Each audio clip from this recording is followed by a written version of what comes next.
ગીર સોમનાથ જિલ્લામાં cyber crime police station છેલ્લા 6 મહિનાથી એક્ટિવ છે અને આ પોલીસ સ્ટેશનમાં વિવિધ પ્રકારના ગુના આપણે દાખલ કર્યા છે, ડિટેક્ટ પણ કર્યા છે.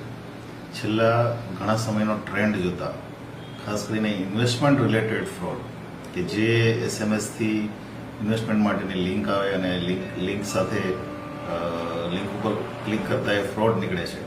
આ પ્રકારના ગુના જિલ્લામાં પણ ખૂબ બનેલા છે, રાજ્યમાં પણ બને છે અને નેશનલ લેવલે પણ છે.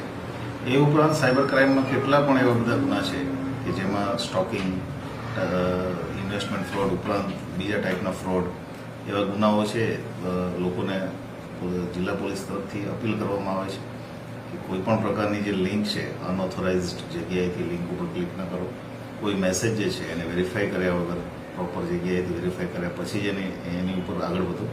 અને કંઈ પણ એવો પ્રશ્ન હોય તો સાયબર ક્રાઇમ પોલીસ સ્ટેશન ઈણાજમાં છે, એનો સંપર્ક કરવો, ત્યાંથી પૂરેપૂરી મદદ મેળવવા માટેનો